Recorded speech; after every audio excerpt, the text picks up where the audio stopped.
अस्सलाम वालेकुम दोस्तों, welcome to my channel Qasim auto vlog.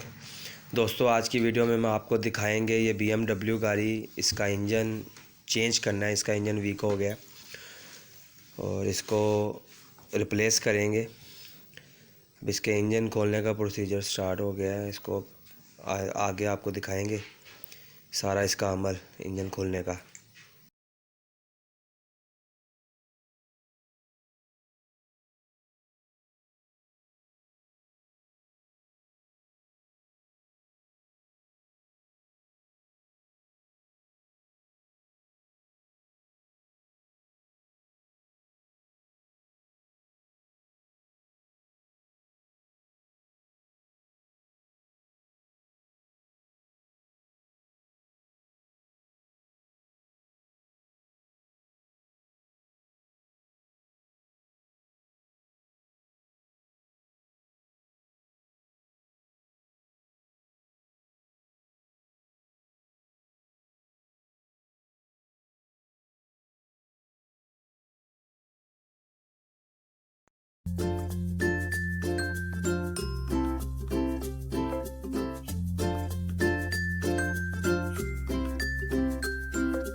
ये जी इसका नया इंजन आया है, ये इंग्लैंड से मंगवाया है ये इंजन। अब इसकी पैकिंग वगैरह खोल रहे हैं हम। तो इसकी चेकिंग करने के बाद सारी, तो इसको गाड़ी के अंदर अब फिटिंग करेंगे इसको चेक करेंगे सारा, वायरिंग वगैरह पैकिंग वगैरह ये खुल रही है अब इसकी। इसको चेक करके अब इसकी फ़िटिंग करेंगे गाड़ी में।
और माशाल्लाह बड़ी प्यारी फिटिंग आई है सारी इंजन की, बिल्कुल जेन्युइन फिटिंग इंजन आया इसका।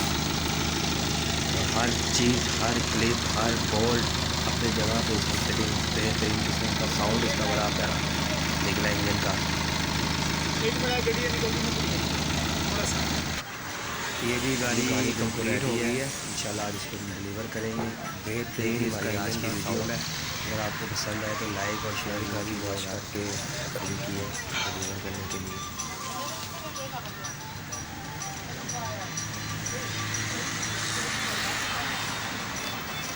बहुत प्यारा इंजन का साउंड निकला, बेहतरीन इंजन की फिटिंग हो गई।